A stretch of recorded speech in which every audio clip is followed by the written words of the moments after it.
With split squat, we can do off a box or off a chair, but the most important thing is we're trying to get our hamstring to touch our calf.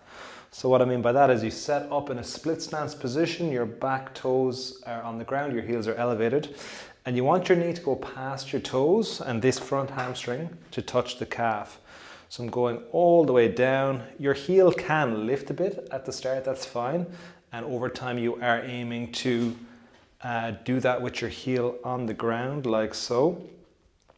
If that isn't available to you at this point, and even elevating your heel is very uncomfortable, you can try it off an elevated surface like a chair. So same thing, you want to again set yourself up so your knee can pass your toe.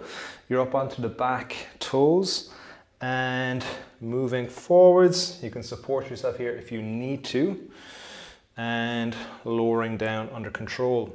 Now if you are struggling with any of the versions, you can also do it with a dowel or a broom handle, and that way it's going to make it a lot more available to you to actually move into more challenging progressions with the split squat.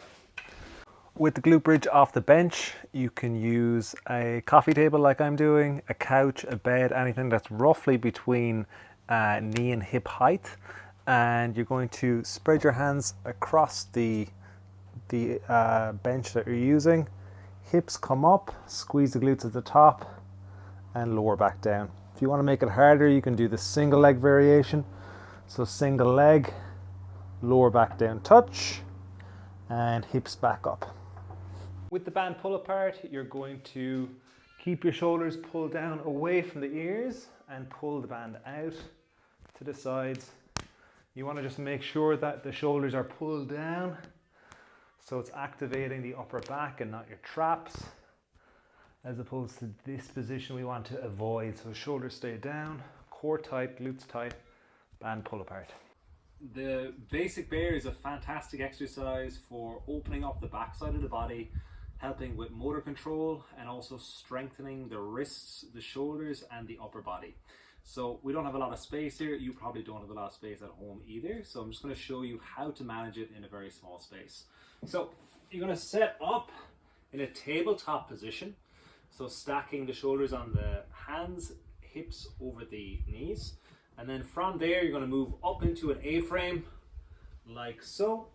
Now the A-frame doesn't have to be in this position. You can have your knees bent if you're tight through the hamstrings. But I do want you to make sure that your head is pushed back and your bum is lifted to the ceiling. So whatever position you're in, whether it's here or here, we're focusing on that head position so our ears are beside our biceps.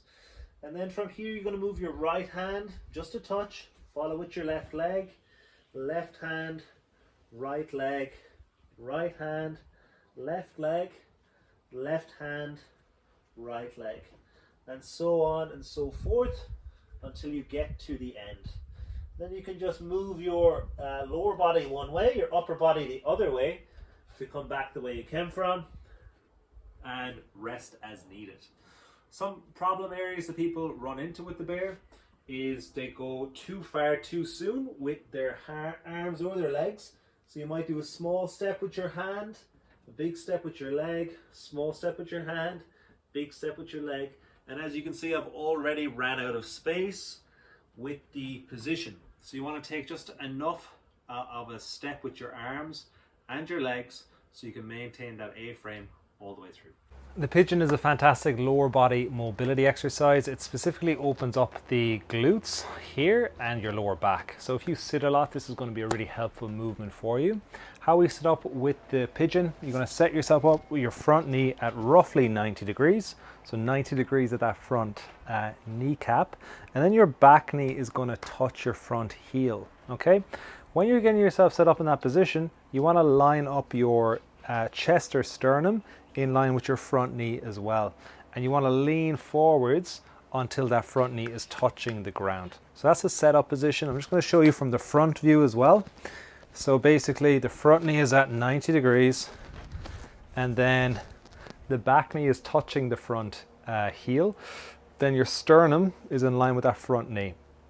Staying up nice and tall through the spine, you're going to support yourself with both hands and you're rocking forwards and backwards for the required time that is outlined in your program. All the time you're keeping your spine nice and tall, so think about lengthening up through the crown of the head, so the back of the head, and basically pulsing forwards and backwards. You should be feeling the stretch here through your glute and lower back. You can also play around with the direction of your sternum, going inwards more to see if you can get a better stretch as well. So that's the pigeon pose. The lunge is a great hip flexor stretch, which stretches the front of the hips here. And you want to set up with your back knee on the ground. Your front knee is at 90 degrees at the kneecap. And then you want to make sure that your tummy is staying tight.